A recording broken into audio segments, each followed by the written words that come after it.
చూస్తేనే నోరూరిపోతుంది. మరి ఈ చికెన్ ఫ్రై ఏ విధంగా తయారు చేసుకోవాలో ఈ వీడియోలో తెలుసుకుందాం. దానికోసం మనం ముందుగా ఒక ఆనియన్ తీసుకొని చిన్నగా ముక్కలుగా ఫస్ట్ ఈ ఆనియన్ని కట్ చేసుకోవాలి. మీరు కూడా ఈ విధంగా టేస్టీగా స్పైసీగా చేసుకోవాలనుకుంటే ఈ వీడియో స్కిప్ చేయకుండా చివరి వరకు చూస్తేనే మీకు అర్థమవుతుంది. మీరు కూడా ఈ విధంగా స్పైసీగా టేస్టీగా ట్రై చేయండి. నెక్స్ట్ టమాటోస్ తీసుకొని ఆ టమాటోస్ని కూడా ఈ విధంగా ఇట్లా పొడుగ్గా కట్ చేసుకుంటే బాగుంటుంది అందులో వేయడానికి. సో మీరు కూడా ఈ విధంగా పొడుగ్గా కట్ చేసుకొని పక్కన పెట్టుకోండి. తాలింపులోకి వేయడానికి ఒక 3-4 పచ్చిమిరపకాయలు తీసుకోండి. ఆ పచ్చిమిరపకాయలని ఈ విధంగా మధ్యలోకి కట్ చేసుకొని వాటిని మళ్ళీ చిన్న 2 ముక్కలుగా కట్ చేసుకొని పక్కన పెట్టుకోండి. అట్లనే పుదీనా ఆకులను మంచిగా ఫ్రెష్గా కడుక్కొని ఆ ఆకులను ఈ విధంగా తెంపుకొని వాటిని కూడా పక్కన పెట్టుకోండి. కొత్తిమీరని కూడా ఈ విధంగా చిన్న ముక్కలుగా కట్ చేసుకొని పక్కన పెట్టుకోండి. ఇప్పుడు అల్లం పేస్ట్ని తయారు చేసుకుందాం. దానికోసం కొన్ని అల్లం ముక్కల్ని నీట్గా కడుక్కొని వాటితో పాటు కొన్ని వెల్లుల్లి రెబ్బల్ని అట్లనే పొట్టు తీయకుండా వాటి రెండింటిని కాంబినేషన్లో మెత్తగా దంచుకోవాలి. అల్లం వెల్లుల్లిని ఈ విధంగా దంచుకొని వేసుకుంటే చాలా టేస్టీగా ఉంటుంది. మీకు కూడా కర్రీ టేస్టీగా ఉండాలంటే ఖచ్చితంగా మీరు కూడా అల్లం వెల్లుల్లిని కలిపి ఈ విధంగా దంచుకొని కర్రీలో వేసుకోండి. ఇట్లా వేసుకుంటే కర్రీ చాలా టేస్టీగా ఉంటుంది. కాబట్టి ఈ విధంగా వేసుకొని పక్కన పెట్టుకోండి. ఇప్పుడు ఒక పని చేద్దాం. కింద సబ్స్క్రైబ్ బటన్ ఉంటుంది, దాన్ని నొక్కి పెట్టుకొని ఆల్ నోటిఫికేషన్ బటన్ని ఆన్లో పెట్టుకుందాం. ఓకే, ఇప్పుడు కర్రీ ప్రిపరేషన్లోకి వెళ్దాం. ముందుగా స్టవ్ వెలిగించుకొని ఒక బౌల్ పెట్టుకొని దాంట్లో ఆయిల్ అయితే తీసుకుందాం. ఆయిల్ వేడైన తర్వాత అందులో ఆనియన్స్ వేసుకోండి. ఈ ఆనియన్స్తో పాటు కొన్ని పచ్చిమిర్చి ముక్కల్ని కూడా ఇందులో యాడ్ చేసుకోవాలి. అవి వేసుకున్న తర్వాత వాటిని ఆయిల్లో ఈ విధంగా కలుపుతూ ఉండాలి. ముందుగా కడిగి తెంపి పెట్టుకున్న పుదీనా ఆకులు ఉన్నాయి కదా, ఈ పుదీనా ఆకులను కూడా దీంట్లోకి వేసుకొని వాటన్నింటినీ మంచిగా కలుపుతూ ఉండాలి. అవన్నీ బ్రౌన్ కలర్లోకి వచ్చే వరకు ఈ విధంగానే కలపాలి. తర్వాత అందులోకి కొంచెం పసుపు వేసుకోవాలి. ఈ పసుపు ఆ ఆయిల్లో వాటన్నిటికి మంచిగా పట్టే విధంగా ఇట్లా కలుపుతూ ఉండాలి. ఇప్పుడు మనం ముందుగా దంచిపెట్టుకున్న అల్లం వెల్లుల్లి పేస్ట్ను కూడా ఇందులోనికి యాడ్ చేసుకోవాలి. యాడ్ చేసుకొని ఆ అల్లం వెల్లుల్లి పేస్ట్ పచ్చివాసన పోయేదాకా ఈ ఆయిల్లో వాటిని అయితే ఇట్లా ఫ్రై చేసుకోవాలి. ఈ అల్లం వెల్లుల్లి పేస్ట్తోనే కర్రీ అనేది చాలా టేస్టీ అవుతుంది. ఇప్పుడు నీట్గా కడుక్కున్న చికెన్ని బౌల్లోకి తీసుకుందాం. బౌల్లోకి వేసుకున్న చికెన్ని నీట్గా ఇట్లా కలుపుకోవాలి.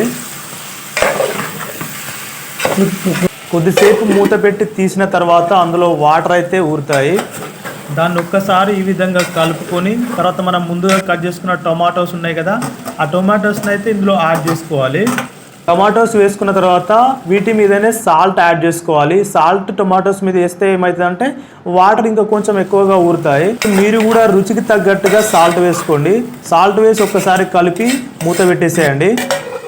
కొద్దిసేపు అయ్యాక మూత వేస్తే చూడండి వాటర్ ఏ విధంగా ఊరాయో. సో ఇప్పుడు ఒకసారి కలుపుకొని దాంట్లోకి మనకి ఏ విధంగా స్పైసీగా కావాలా లేకపోతే నార్మల్గా కావాలా అనేది చూసుకొని మీరైతే కారం వేసుకోవాల్సి ఉంటుంది. సో నేను కొంచెం స్పైసీగా చేయాలనుకున్నా కాబట్టి కొంచెం కారం అయితే ఎక్కువ తీసుకున్నాను. మీకు స్పైసీ లేదు నార్మల్గా అనుకుంటే తక్కువ వేసుకోండి. స్పైసీగా కావాలనుకుంటే కొంచెం కారం ఎక్కువ వేసుకోండి.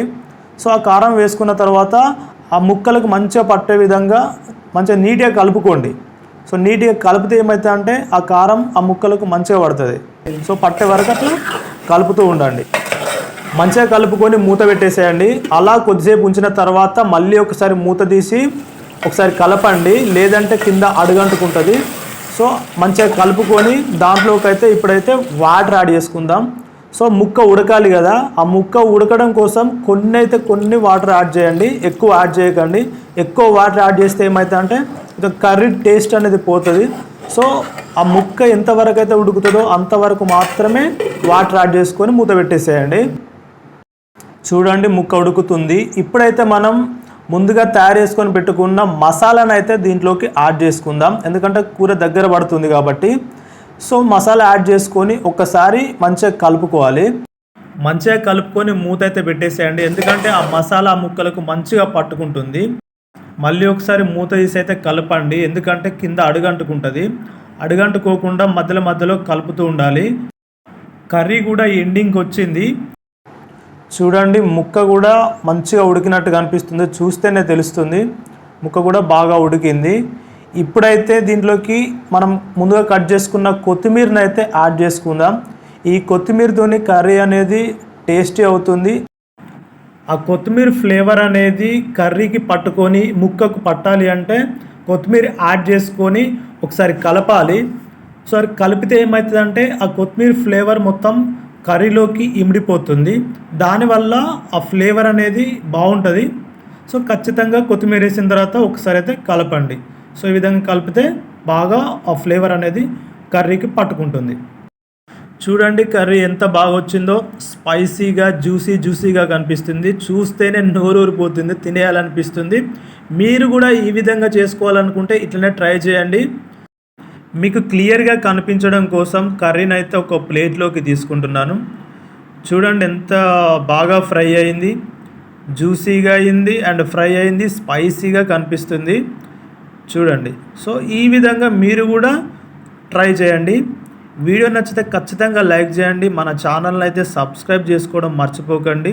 నేను చేసే ప్రతి వీడియో మీకు నోటిఫికేషన్ రూపంలో రావాలి అంటే బెల్ ఐకాన్ని ఆన్లో పెట్టుకోండి. Thank you for watching.